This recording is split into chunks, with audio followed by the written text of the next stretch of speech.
The lunch rush at Fort Resolute always sounded the same: metal trays sliding over stainless steel rails, boots thudding against polished concrete, the low hum of tired conversations blending into a single restless current. Outside, a gray wind dragged dust across the parade grounds, but inside the mess hall the air was thick with steam and the scent of overcooked rice. Corporal Mara Ilinova kept her head down and her movements precise. Scoop, slide, nod. Next. Most of the soldiers didn't look at her. To them, she was just another food service specialist in a plain uniform, hairpin tight, sleeves rolled neatly to the wrist. She had arrived 3 months ago, transferred without explanation from a logistics unit that had apparently been disbanded. No one asked questions. In the military, you learned not to. She preferred it that way. Her right sleeve hid the only thing that ever drew attention, a dark ink tattoo winding around her forearm like a coiled shadow. She kept it covered,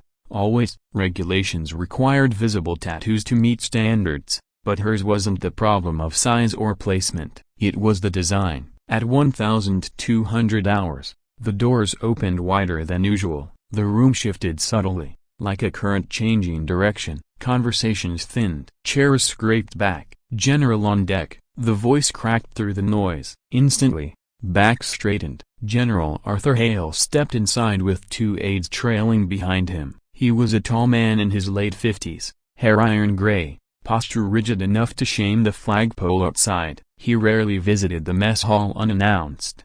When he did, it meant inspections or trouble. Mara felt it before she saw him, the weight of attention moving down the serving line. Scoop, slide, nod. He approached without hurry, eyes scanning everything. The temperature of the room seemed to drop a degree with each step. When he reached her station, she didn't look up immediately. Name? He asked. Corporal Ilinova, sir. Her voice was steady. Neutral.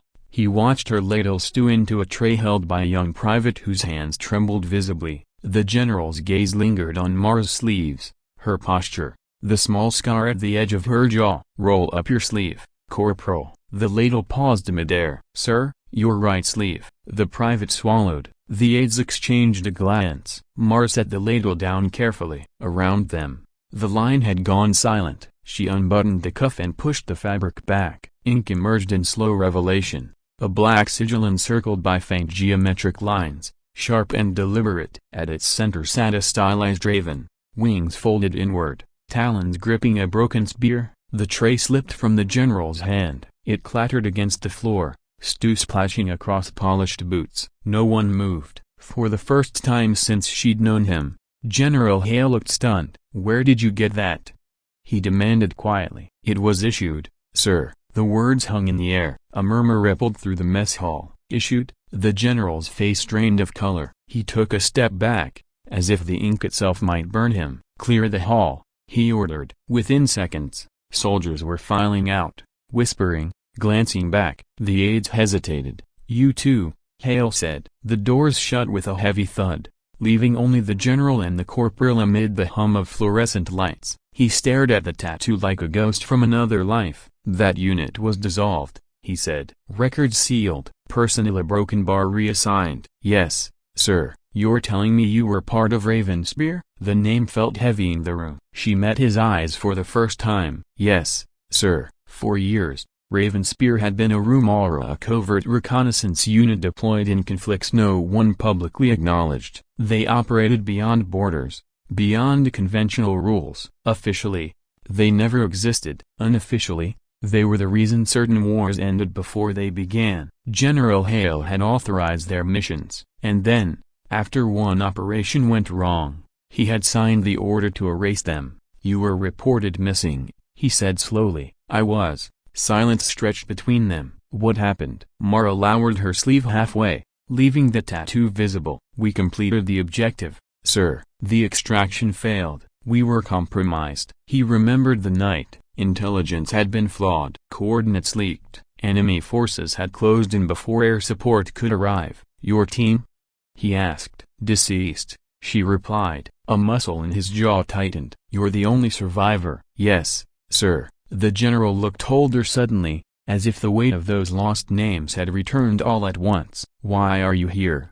He asked. I was reassigned to food service. His voice sharpened. That was the directive. Hale turned away, pacing once across the empty hall. His polished boots left faint streaks in the spilled stew. They buried the program, he muttered. Buried all of it. Mars said nothing. He stopped and faced her again. And you just accepted that? Serving food while the rest of the base thinks you're just another corporal? Her gaze was steady. Orders, sir. He studied her expression, searching for bitterness, anger, resentment. He found none. Just discipline. You saved my son, he said quietly. The word shifted something in the air. She blinked once. I executed the mission. He was pinned down. Your team diverted fire. It was the objective. Hale exhaled slowly. They told me the unit failed. We didn't. The truth of it struck him harder than the falling tray. The operation had been labeled a failure because extraction casualties were high. Politically inconvenient. Easier to erase than to explain. He looked at the tattoo again.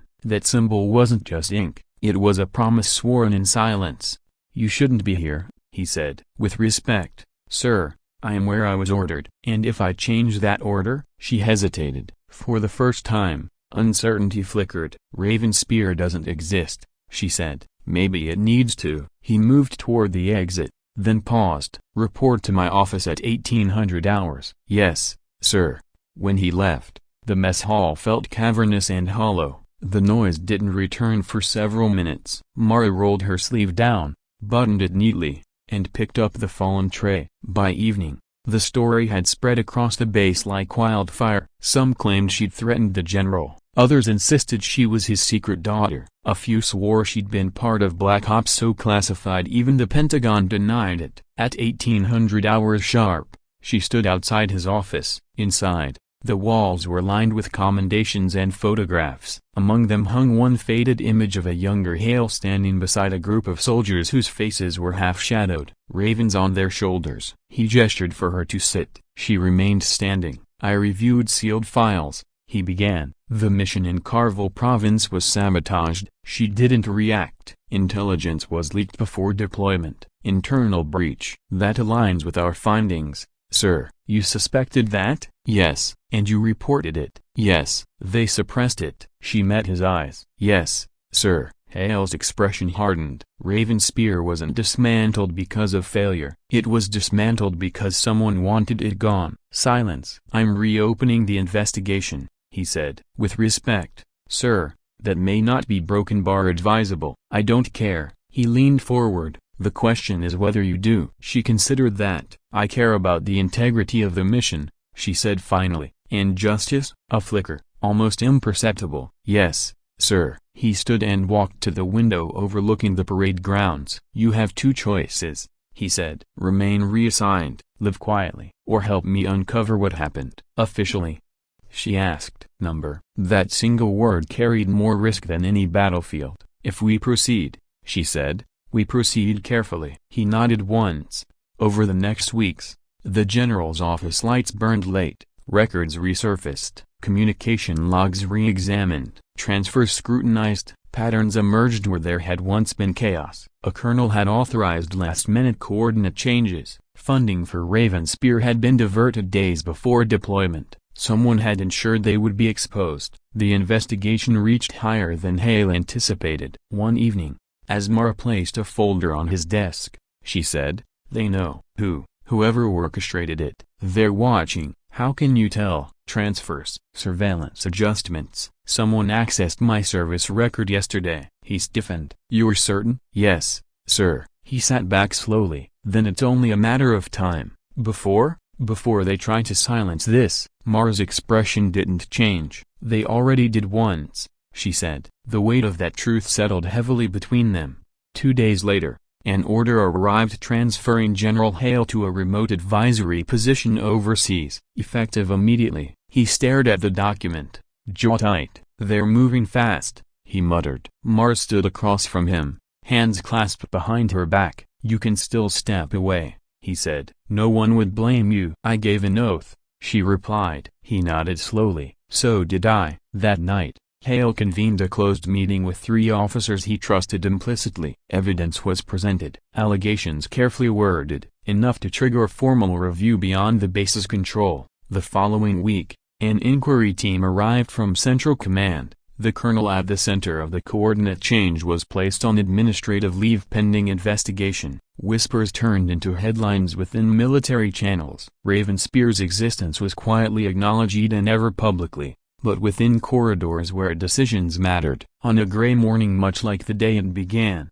Mars stood once more in the mess hall line, ladle in hand. Soldiers looked at her differently now, not openly, not boldly, but with a subtle awareness. General Hale entered again, this time without shock. He took a tray from her station. "Corporal," he said evenly. "Sir." He lowered his voice. "The review board has recommended reinstatement of select special operations personnel under a new designation." She held his gaze. "Congratulations," he said. "You've been reassigned." A pause. "To where, sir?" A faint smile touched his expression. "You'll see." She slid food onto his tray with the same steady motion as always. As he turned to leave, he added quietly, "For what it's worth, a broken bar. I'm sorry." She didn't respond immediately. "Finally," she said, "we completed the objective, sir." He nodded once and walked away. Mara finished her shift, removed her apron, and stepped outside into the wind-swept courtyard. She rolled up her sleeve again. The Raven stared back, unbroken. Ravenspear had been buried, but not erased. And this time, if shadows moved against them, they would find the Ravens watching.